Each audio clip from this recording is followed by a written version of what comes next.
Solid state, हमने उसे कहा था कौन सा state, solid state, solid state. तो सॉलिड स्टेट में सब में पहले हमने देखा था introduction. The first is our introduction, the first is our introduction. Okay, introduction में हमने क्या पढ़ा था, तो बेसिकली हमने बोला था there are 3 step of matters. The first is called as a solid, then the second is called as a liquid, then third is called as a gases. Okay, these are the 3 states of क्या देखा था हमने, matter. इसमें हमने पढ़ा था बेटा उसके प्रॉपर्टीज और कैरेक्टरिस्टिक्स। हमने क्या पढ़ा था, कैरेक्टरिस्टिक्स ऑफ क्या देखा था, सॉलिड, लिक्विड एंड गैसेस। हर एक की हमने क्या पढ़ी थी बेटा, कैरेक्टरिस्टिक्स। उसके बाद वो होने के बाद हमारे चैप्टर का नाम ही था बेटा सॉलिड स्टेट, तो हमको यही पढ़ना था, दैट इज द, हम गए फिर types of solid, types of solid. Okay, तो टाइप्स ऑफ सॉलिड में that is the first concept is our introduction. फिर हमने देखा टाइप्स ऑफ सॉलिड। तो टाइप्स ऑफ सॉलिड में हमने जो फर्स्ट टाइप पढ़ा, हाँ, that is the crystalline solid. हमने जो पढ़ा दैट इज कौन सा, crystalline solid. And the second is called as non crystalline solid, that is the amorphous solid. That is कौन सा solid, amorphous solid, amorphous solid. Okay, तो these are the 2 types of क्या देखे थे हमने, solid. अब क्रिस्टलाइन सॉलिड क्या होता है, हमें पता है there will be the regular arrangement of atom, there will be not a regular arrangement of atom. तो हमने ये सब चीज़ें हमने पढ़ा है कि क्रिस्टलाइन सॉलिड क्या होता है और non crystalline that is the amorphous solid क्या होता है। फिर हमने इनकी क्या पढ़ी, दैट इज द प्रॉपर्टीज।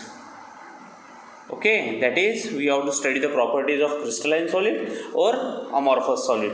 किन किन चीज़ों से हम सॉलिड को क्रिस्टलाइन कहते हैं और कौन कौन सी प्रॉपर्टीज ऐसी होती है जिसके वजह से वो क्या होता है, अमॉर्फस होता है। तो ये हमने पढ़ा है, that is the properties of crystalline and amorphous solid. उसी वक्त हमने 2 इंपॉर्टेंट टर्म्स पढ़े थे।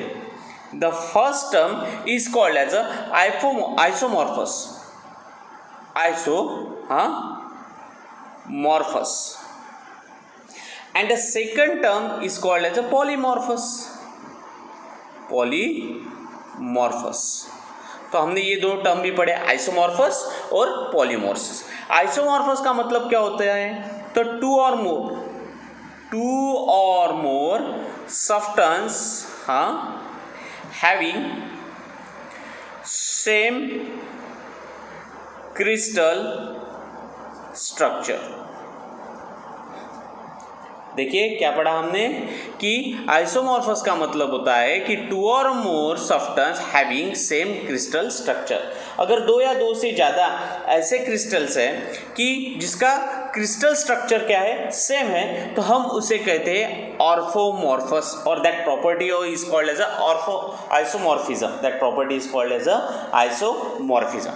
पॉलीमॉर्फस में क्या होता है, पॉलीमॉर्फस यानी सिंगल सब्सटेंस, एक सिंगल सब्सटेंस होता है लेकिन एग्जिट होता है वो 2 और मोर फॉर्म्स में, 2 और 2 से ज़्यादा फॉर्म्स में अगर वो हमें मिल रहा है तो हम उस सब्सटेंस को क्या कहते हैं, polymorphous. They are called as a polymorphous, polymorphous, they are called as a polymorphous. ठीक है, तो these are the 2 properties, that is the isomorphism and polymorphism हमने पढ़ा था, दैट इज किस में, तो क्रिस्टलाइन सॉलिड्स में। फिर हमने देखा what are the different types of crystalline solid. Okay, तो नेक्स्ट टॉपिक था बेटा हमारा types of crystalline solid, types of crystalline solid. तो हमने पढ़ा है बेटा, the first is our ionic solid, the second is our क्या था बेटा, covalent network solid,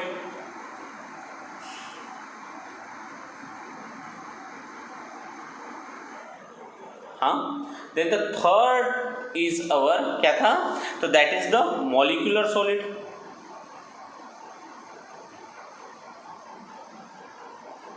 then the fourth is our metallic solid.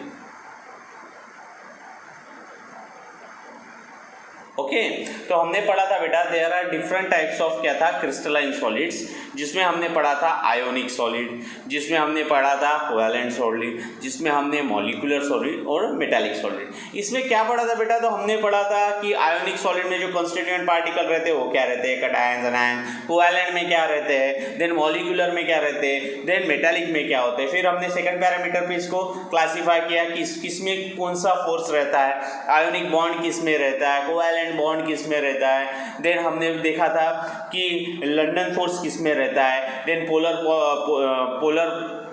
Polar हमने देखा था इंटरेक्शन, डायपोल डायपोल इंटरेक्शन देखा था, पोलर नॉन पोलर। तो ये सब चीज़ें हमने पढ़े हैं किसमें, ionic, then covalent network solid, then molecular solid and the third thing that is the metallic solid. उसके बाद हम गए बेटा that is the crystal structure पे।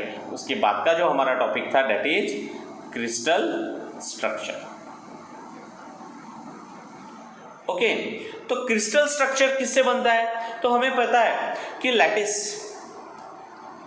प्लस बेसिस ये दोनों को मिला के क्या बनता है बेटा, क्रिस्टल। ये दोनों को मिला के क्या बनता है, क्रिस्टल। लैटिस क्या होता है, तो क्रिस्टल की ऐसी एक पोजीशन होती है जहाँ पे हम किसे रखते हैं, बेसिस को रखते हैं। बेसिस यानी क्या, it may be ion, it may be a cation और anion, it will be a atom, it will be a molecule. ये सब चीज़ें हम स्पेशली जहाँ जहाँ पे रखते हैं उसे हम कहते हैं, तो that position is called as a lattice. और ये दोनों को मिला के क्या फॉर्म होता है बेटा, हमारा क्रिस्टल। तो ये भी हमने अच्छे से देखा है। उसके बाद बेटा हमने नेक्स्ट में देखा था type of unit cell. Okay next में क्या देखा था, that is the type of unit cell, type of unit cell. Okay उससे पहले कि टाइप ऑफ यूनिट सेल से पहले हमें पता होना चाहिए यूनिट सेल क्या होता है। तो यूनिट सेल एक ऐसा स्मॉलेस्ट रिपीटिंग क्या रहता है, structure unit of a solid. ऐसा एक सॉलिड, जैसे कि मैं बोल रहा है ये पेन है, अगर मैंने इस पेन को इस तरह से तोड़ दिया और अगर मैं ये एक स्ट्रक्चर रिपीट करके अगर ये मैं पूरा का पूरा पेन बना रहा हूँ, तो मैं बोलूँगा कि that is my unit cell, that is my unit cell. Unit cell क्या रहता है, एक ऐसा स्मॉलेस्ट रिपीटिंग यूनिट, किसका, तो क्रिस्टलाइन सॉलिड का, जिससे हम आगे चल के उसको रिपीट करके एक क्रिस्टल फॉर्म कर सकते हैं। तो that is called as a unit cell. Okay फिर यूनिट सेल में हमने क्या देखा, तो यूनिट सेल में हमने देखा द फर्स्ट यूनिट सेल, जिसे हमने कहा था, हाँ क्या था बेटा, तो आपको पता होना चाहिए, दैट इज प्रिमिटिव। कौन सा था बेटा, primitive. Primitive is called as a simple cubic cell. Primitive is called as a simple cubic cell. Second जो था बेटा, they are called as a body centred. हमने देखा है बेटा, that is body centred. Then the third thing हमने देखा था बेटा, फेस सेंट्रेड। एंड हाँ फोर्थ हमने जो देखा था बेटा, they are called as a base centred. Okay तो these are the 4 types of क्या था बेटा, यूनिट सेल। तो क्या होता है ये यूनिट सेल में, तो हमें पता है बेटा, जब हम प्रिमिटिव यूनिट सेल को देखते हैं, प्रिमिटिव यूनिट सेल क्या होता है, तो हम अगर इसे प्रिमिटिव यूनिट सेल कर रहे हैं तो इसके 8 कॉर्नर्स पे क्या रहते हैं, 8 पार्टिकल्स रहते हैं, उसे हम कहते हैं primitive unit cell. Second thing बेटा, फेस सेंट्रेड और बॉडी सेंट्रेड में क्या होता है, बॉडी सेंट्रेड में देखेंगे कि 8 पार्टिकल्स उसके 8 कॉर्नर पे और एक पार्टिकल उसके सेंटर में रहेगा, तो उसे हम कहेंगे बॉडी सेंट्रेड। फेस सेंट्रेड क्या रहेगा बेटा, तो 8 उसके 8 कॉर्नर पे और हर एक फेस के सेंटर में एक, तो उसे कहेंगे हम फेस सेंट्रेड। और बेस सेंट्रेड क्या रहेगा, तो बेस सेंट्रेड में हम बोलेंगे तो 8 उसके कॉर्नर पे 8 रहेंगे। उसके बाद कोई भी 2 अपोजिट फेसेस में सेंटर में अगर हम एक पार्टिकल रखते हैं तो उसे कहते हैं हम बेस सेंट्रेड। इस तरह बेटा there are 4 types of unit cell. The first one will be the primitive, then the second will be the body centred, third will be the face centred and the fourth will be the base centred. These are the 4 type of unit cell. Okay अब it's unit cell में बाद का जो concept था बेटा वो भी हमने देखा, उसे कहा गया बेटा क्यूबिक सिस्टम, या फिर हम कहेंगे कि हमने इसी में ब्रेवियर्स लैटिस देखे थे, जिसमें कितने थे बेटा टाइप्स, 14 टाइप्स। हमने 14 टाइप्स के डिफरेंट डिफरेंट स्ट्रक्चर पढ़े थे। उसके बाद का जो कंसेप्ट है बेटा, that is the cubic system. Okay, that is our cubic system.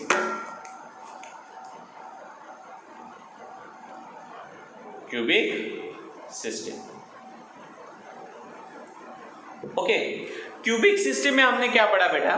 तो हमने क्यूबिक सिस्टम में यही सब देखे, that is the primitive cubic system. Primitive cubic system को हमने कहा गया था, हाँ, सिंपल क्यूबिक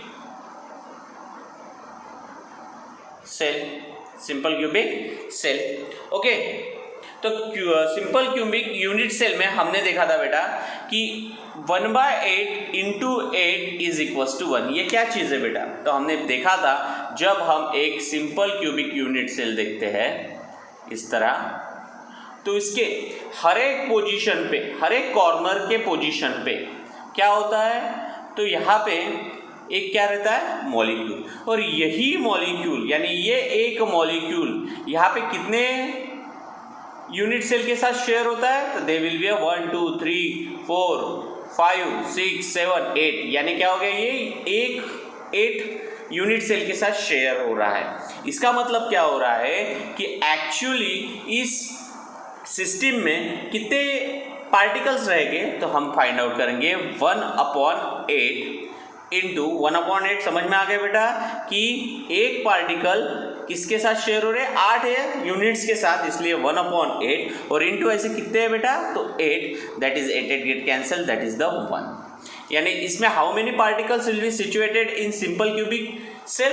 तो वी से दैट 1 पार्टिकल्स। और यही उस यूनिट सेल का क्या रहेगा? वॉल्यूम रहेगा।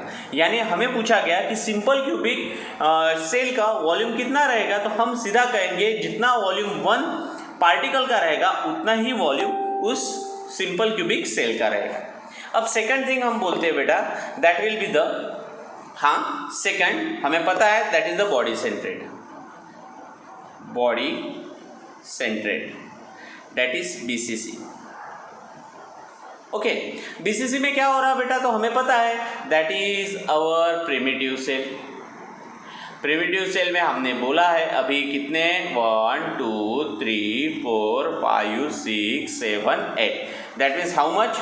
1/8 × 8 plus 1 will be the at the center, 1 will be the situated particle at the center. Then how many particles? 1/8 × 8, और वो जो 1 है बेटा वो किसी के साथ शेयर नहीं हो रहा, वो only for that unit cell, therefore that is 1। तो हम बोलेंगे 8 गेट कैंसल, 1 + 1 2। तो how many particle will be situated in the body centred cell? There are 2 particles. How much is the volume? तो जितना वॉल्यूम बेटा 2 मॉलिक्यूल का रहेगा उतना ही वॉल्यूम किसका रहेगा? उसका बॉडी सेंट्रेड का। ठीक है, अब third one is called as कौन सा है बेटा? Face centred. Okay, that is the face centred, that is क्या बोलेंगे उसे? FCC। अब FCC में क्या होता है? देखिए FCC में तो ये हमारा सेल 8 कॉर्नर पे 8, that is our primitive cell. अब होता क्या है, इसे कितने फेस रहेंगे? इसे रहेंगे 6, 1 2 3 4 5 और उस तरह का 6। तो इस 6 फेसेस पे 1 ये पीछे वाला, 2 ये सामने वाला, 3 ये, 4 5, देखिए 1 2 3 4 5 और 6, देखिए बराबर। तो ये जो था ये एक फेस है, उसका सेंटर का मैं यहाँ पे निकाल लेता हूँ। ये जो फेस था उसका मैं यहाँ पे ले लेता हूँ, इस फेस का यहाँ पे, इस फेस का यहाँ पे, ऊपर वाला ये, नीचे वाला ये। तो हाउ मेनी? 1 2 3 4 5 6 फेस है। हर एक फेस के सेंटर पे एक पार्टिकल है। इसका मतलब क्या हो गया? देखिए 1/8 ओके इंटू 8 प्लस 1/2 इंटू 6। अब 1/2 कैसा? तो हमें पता है इसके ऊपर एक अनादर यूनिट सेल रहेगा, यानी ये जो पार्टिकल है which is situated in the middle और in the centre of the face, वो कितने लोगों के साथ शेयर हो रहा है? 2 यूनिट सेल के साथ। इसलिए मैं इसे कैसे कैलकुलेट करूंगा बेटा, तो 1/8 इंटू 8 ये तो हमें पता है, plus 1/2 into how many cells, 6 how many particles, 6, therefore that is 3 plus 1 is equals to 4. तो इन फेस सेंटर्ड यूनिट सेल में कितने पार्टिकल्स रहते हैं, तो 4 पार्टिकल्स रहते हैं, कितना 4, और therefore बेटा उसका वॉल्यूम भी कितना रहेगा, 4 पार्टिकल्स का जितना वॉल्यूम हो रहा उतना ही वॉल्यूम किसका रहेगा, एब्सिसी का, किसका रहेगा बेटा, एब्सिसी का। तो ये हमने देखा था, okay, that is the cubic system में। फिर क्यूबिक सिस्टम में हमने क्या देखा बेटा, आगे चल के क्या पढ़ा हमने, तो फिर हमने रिलेशन फाइंड आउट किया, पता है हमें, हमने सब देखा, that is relation between, okay, किसके किसके साथ, तो याद होगा बेटा आपको, पहले तो हमने देखा था M, what is M is our molar mass, फिर हमने बोला था rho, what is rho is our density, then the third is, याद करो, that is the edge, a is our क्या था, एज, एंड क्या रिलेशन था बेटा वो, that is the rho is equal to n M, okay, n M a cube N a cube N a, okay, तो ये पता है हमको, दैट इज द रिलेशन। अब इसमें जो यन है वो क्या रिप्रेजेंट कर रहा, तो n is represented a particle per unit cell, particles, हाँ, पर यूनिट सेल। हाँ, सेकंड थिंग यहाँ पे जो यम क्या रिप्रेजेंट कर रहा है, यम इज अवर मोलर मास, हाँ, a is our edge of the unit cell, and what is the n a is our Avogadro's number. तो ये रिलेशन है बेटा, that is the molar mass, density and edge of किसका, unit cell, तो that is the relation between them, okay. अब relation between them find out करने के बाद में अगर हमें पूछा गया तो प्रिमिटिव में कितना आएगा बेटा, तो सिंपल सी बात है ना, एन की वैल्यू कितना डालो, 1, तो क्या आएगा प्रिमिटिव का, तो सिंपल सी बात है, primitive rho is equal to M upon a cube N A, this is the formula for density for किसके लिए रे, तो primitive, that is simple cubic cell.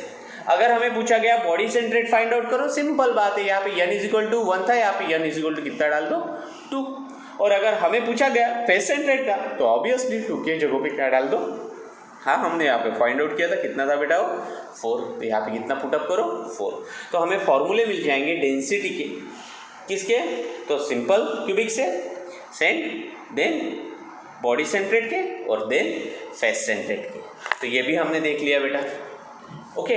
After that आगे अगर चलते हैं तो हमने आगे क्या पढ़ा था, तो आगे हमने पढ़ा था बेटा packing of particle in crystal lattice. हाँ, ये एक बहुत इंटरेस्टिंग कंसेप्ट था बेटा, packing of particles, packing of particle in crystal lattice, packing of particle in crystal lattice.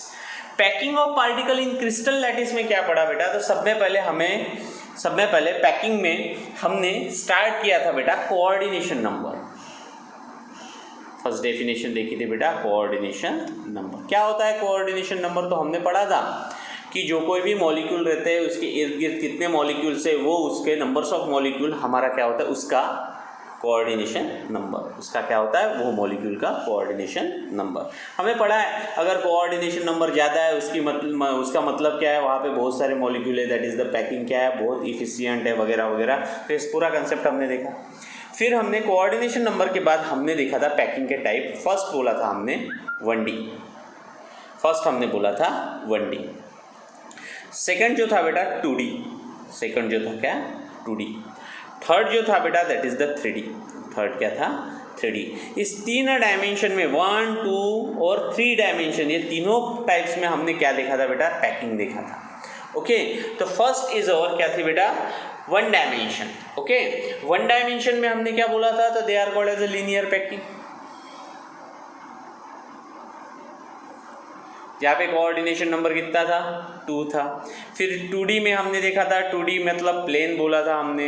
Plane में क्या था, तो एक था स्क्वायर पैकिंग था, एक कौन सा पैकिंग था बेटा, हेक्सागोनल पैकिंग था, ये भी हमने पढ़ा। स्क्वायर पैकिंग में 4, हेक्सागोनल में 6, क्या है उसके कोऑर्डिनेशन नंबर।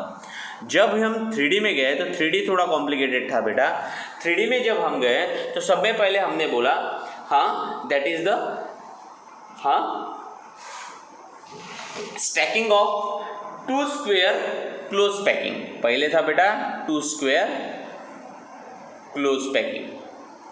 सेकंड जो था बेटा हेक्सागोनल स्टैकिंग ऑफ क्या था, हेक्सागोनल क्लोज पैकिंग।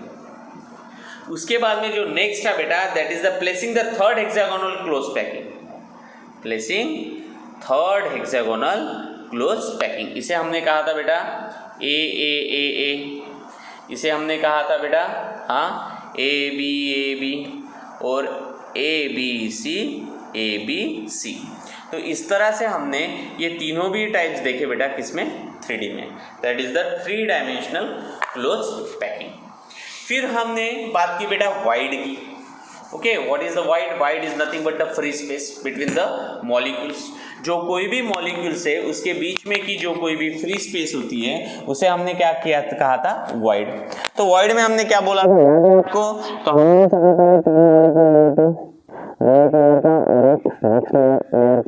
यहाँ पे